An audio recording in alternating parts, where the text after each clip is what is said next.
9 साल में ये विकास हुआ है, ये दिखाई पड़ता है या अभी भी आंखें बंद है?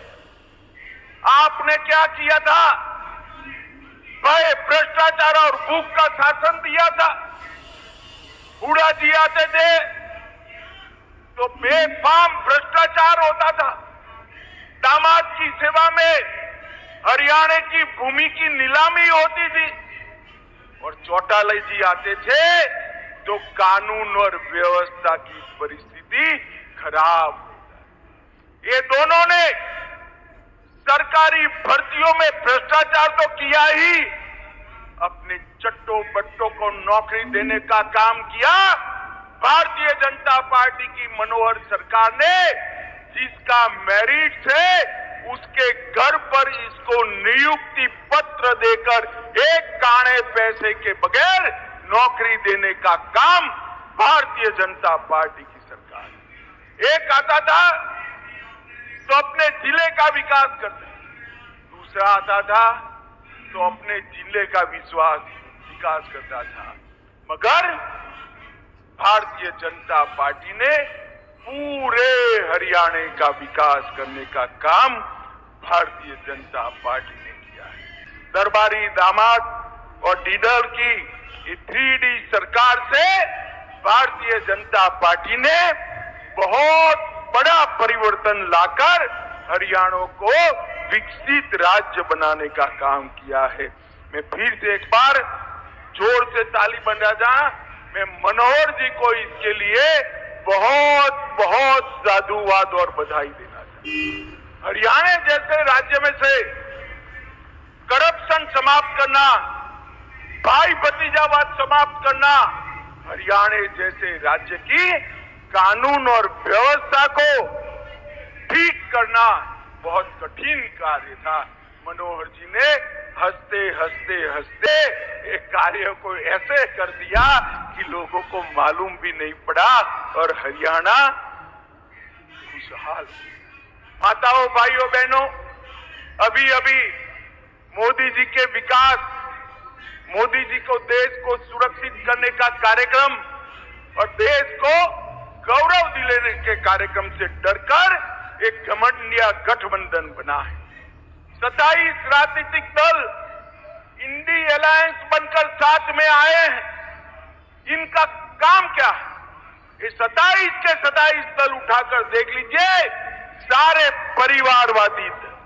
किसी को अपने बेटे को सेट करना है, किसी को अपने बेटे को प्रधानमंत्री बनाना है, किसी को अपने बेटे को एजेंसियों से बचाना है और किसी को अपने बेटे को मुख्यमंत्री बनाना है और किसी को मैडम का वफादार बनना है।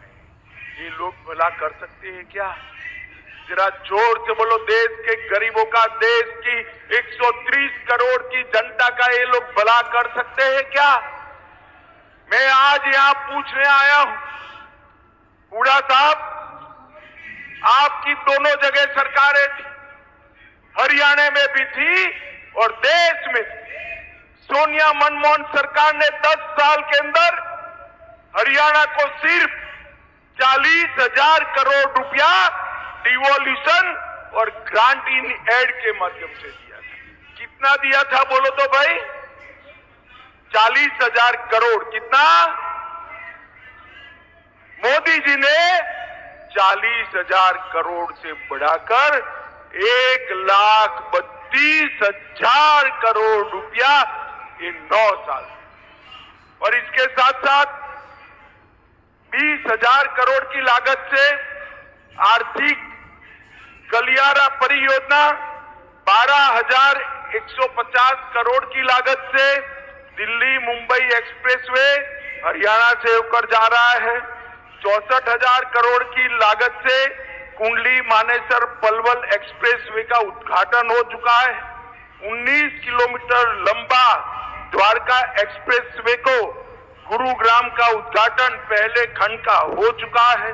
Western dedicated freight corridor Rewari Madar station का उद्घाटन हो चुका है और इसके साथ साथ 21,000 करोड़ रुपया रेलवे में लगाए हैं और अन्य 20,500 94 करोड़ का 700 मेगावाट की क्षमता का इकाई बिजली उत्पादन का स्थापने का काम नरेंद्र मोदी सरकार ने किया है। 2G इथेनॉल बायो रिफाइनरी का उद्घाटन किया। 700 मिलियन अमेरिकी डॉलर की लागत से 886 एकड़ में मल्टी मॉडल लॉजिस्टिक पार्क बनाने का काम भी ये भारतीय जनता पार्टी की सरकार ने किया। मित्रों, कांग्रेस पार्टी कभी भी न हरियाणा का विकास कर सकती है न देश का विकास। मुझे बताइए, आने वाले चुनाव में फिर से एक बार मोदी जी को प्रधानमंत्री बनाएंगे? जरा जोर से बोलिए, बनाएंगे?